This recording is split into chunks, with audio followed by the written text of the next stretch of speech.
காலையிலே நடைபெற்ற பேரணி, மேதின பேரணியில மிகுந்த எழுச்சியோடு கலந்து கொண்டது எல்லாருக்கும் மகிழ்ச்சி ஊட்டக்கூடியதாகவும் ஒரு நிறைவை தரக்கூடியதாகவும் இருந்தது.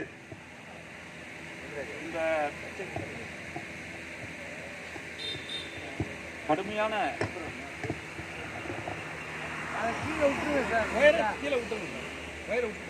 கடுமையான வெயிலையும் பொருட்படுத்தாமல் நம்முடைய சகோதரிகளும் சில குழந்தைகளை கூட அழைச்சிட்டு வந்தாங்க.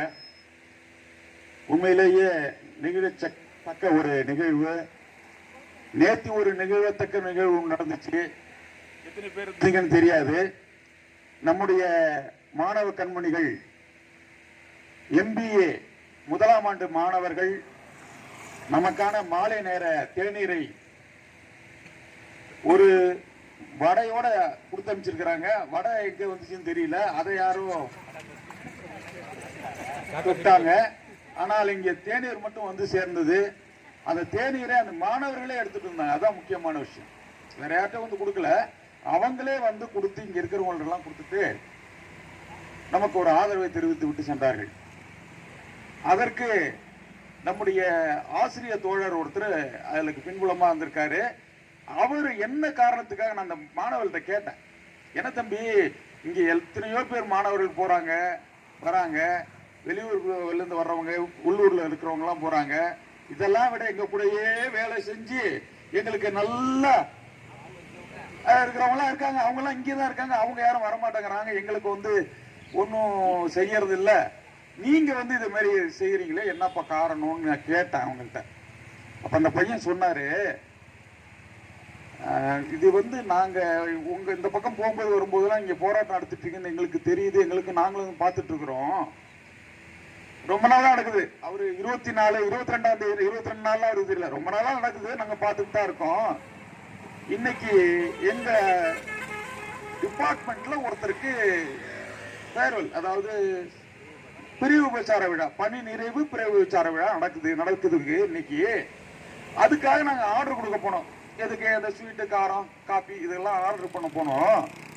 அப்ப எங்க ஆசிரியர் ஒருத்தர் கூப்பிட்டீங்களே, அந்த நாங்க எத்தனை நம்பர் வேணும்னு ஆர்டர் பண்ண போனோமோ அதை விட ஒரு 50 அதிகமா ஆர்டர் பண்ணுங்கன்னு சொன்னாரு.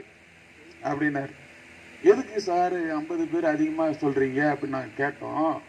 அப்ப அவரு தான் சொன்னாரு, அந்த உட்கார்ந்துட்டு இருக்காங்க பாரு பூமா கோயில்ல, நமக்காக தான் போராடுறாங்க இப்ப யூனிவர்சிட்டிக்காக, அவங்களுக்கு கொடுங்க, அதுக்காக தான் சொன்னான்னு சொன்னார்.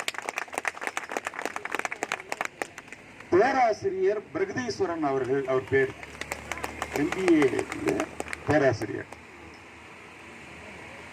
அப்ப பாருங்க இந்த போராட்டம் எந்த அளவிற்கு யாரெல்லாம் போய் சேர்ந்திருக்கு.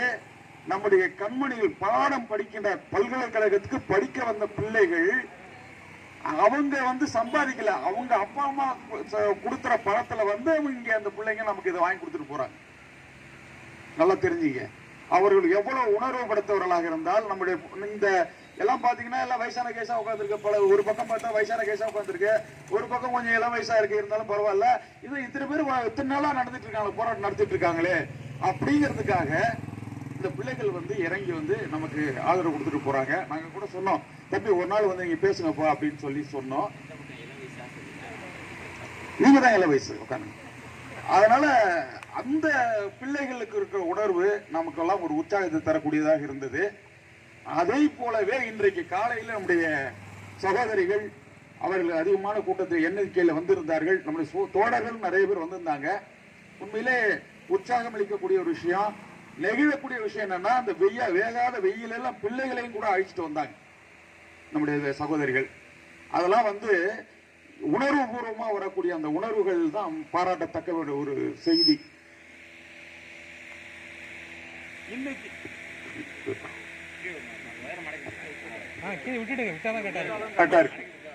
கரெக்டா இருக்கு, இல்ல கரெக்டா அப்பதான் இருக்கு. அதனால இந்த மாதிரியான ஒரு நெகிழ்வான ஒரு சம்பவம் இன்னைக்கு காலையில் நடந்திருக்கு. மிகவும் மகிழ்ச்சி. நீங்க ஒரு விஷயத்தை பார்த்திருக்கலாம், பலரும் கவனித்திருக்கலாம். ஆனால் நான் கவனித்தேன், அதை எத்தனை பேர் கவனிச்சுன்னு தெரியல. இன்னைக்கு நம்முடைய ஒருங்கிணைப்பாளர் மதியழகன் அவர்கள் அந்த ராஜேந்திரன் சிலையில அவருடைய உரை என்பது இன்னைக்கு ரொம்ப உற்சாகமா இருந்தது. அவர் ரொம்ப மக்கள் உன்னுடைய தோழர்கள்லாம் சகோதரிகள்லாம் பார்த்து ரொம்ப சந்தோஷமா அடைஞ்சார். ஒரு மனசுக்குள்ள ஒரு தெம்பு, ஒரு தைரியம் அவருக்கு எப்பயும் தெம்பு தைரியம்லாம் உண்டு. ஆனாலும் கூட சரி அந்த இளைஞர்கள் வார்த்தை கேட்கணும், கரெக்ட். அதனால அந்த ஒரு உணர்ச்சி வசப்பட்டு இன்னைக்கு அவர் ஒரு சந்தோஷமான ஒரு மனநிலையில இன்றைக்கு அந்த பேரணியாகட்டும், அங்க பேசின விஷயமாகட்டும், பேட்டி கொடுத்ததாகட்டும் எல்லாமே ஒரு மிகுந்த ஒரு மனநிறைவோடு செய்தார். அவருக்கு மீண்டும் அந்த நம்பிக்கையும் மனநிறைவையும் நீங்கள் ஏற்படுத்தி தர இன்னும் தொடர்ந்து ஒரு 3 நாட்கள் நம்முடைய தோழர்கள் வந்தால் நிச்சயமாக அவருக்கு மனநிறைவு என்பது ஒரு பக்கம் இருந்தாலும் இந்த போராட்டம் வெற்றியின் விளிம்பை தொடக்கூடிய நிலையை நிச்சயம் எட்டும். அது ஒன்றும் மாற்று கருத்து கிடையாது. அதை தான் நான் இங்க சொல்றேன். ஆகவே நம்முடைய தோழர்கள் எங்க இருந்தாலும் சரி, நீங்க உங்களுக்கு 1000 வேலைகள் இருக்கு, நான் இல்லைன்னு சொல்ல, யாரும் வேலையெல்லாம் வீட்டுல உட்காந்துருக்கீங்கன்னு சொல்லல. ஒரு நாள் 2 நாள் வீட்டுக்கு வரோம், அந்த சமயத்துல நீங்க இப்படி கூப்பிடுறீங்களேன்னு ஒரு வருத்தமா கூட இருக்கும். எங்க மேல கோச்சிங்க, இங்க மேடையில கோச்சிங்க, என்னங்க என் வேலை இவ்வளவு இருக்கு, என்ன வர சொல்லிருக்கீங்களே, எங்கிட்ட கோச்சிக்கலாம், ரொம்ப கடுமையா கூட பேசுங்க, ஆனா நீங்க மேடைக்கு வந்துடணும். அது மட்டும் நான் கேட்டுக்கிறேன். ஆக ஏன்னு கேட்டீங்கன்னா எல்லாருக்கும் வேலை இருக்கு, யாருக்கும் வேலை இல்லாம இல்ல, எல்லாருக்கும் சிரமம் இல்லாம இல்ல. ஒரு விஷயம் உங்கள்ட்ட சொல்லக்கூடாது, இருந்தாலும் ஒரு பூடகமா சொல்லிடுறாரு. நம்முடைய ஒருங்கிணைப்பாளர் 1 வார காலமா ஒரு அவசர விஷயத்துக்கு ஈடுபட போயே ஆகணும் அப்படி இருந்தார். இந்த போராட்டத்தின் காரணமா அவர் போக முடியல. இன்னைக்கு அவரை வலியுறுத்தி அனுப்பிச்சிருக்கோம்.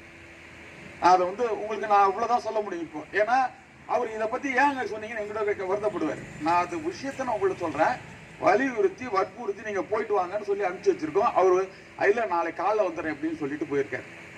ஏன்னா அவருடைய எண்ணமும் செயலும் எல்லாம் இங்கேயே நோக்கி இருக்கும். அவருடைய மனசு ஃபுல்லா இங்கேதான் இருக்கும்.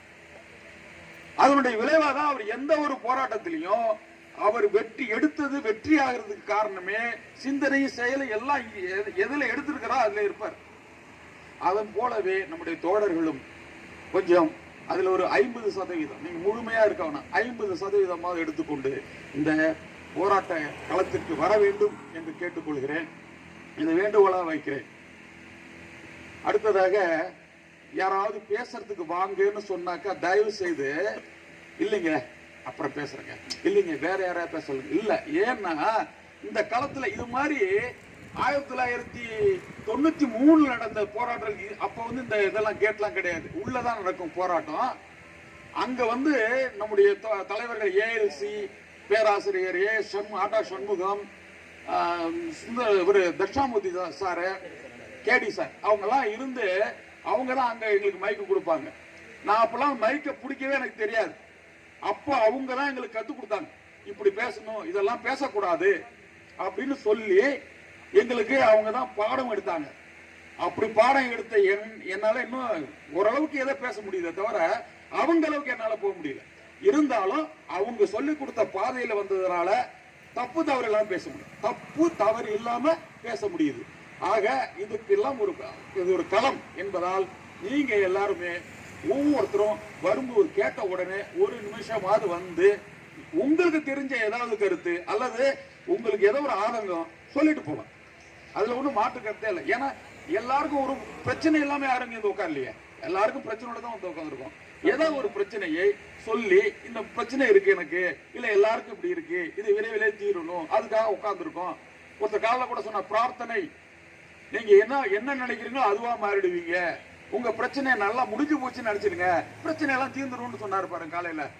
அது மாதிரி அந்த மாதிரி ஏதாவது ஒரு கருத்துக்களை நீங்க உங்களுக்கு மனசுல தெரிஞ்சத தெளிவாக இருக்கிறத நீங்க சொல்லலாம்.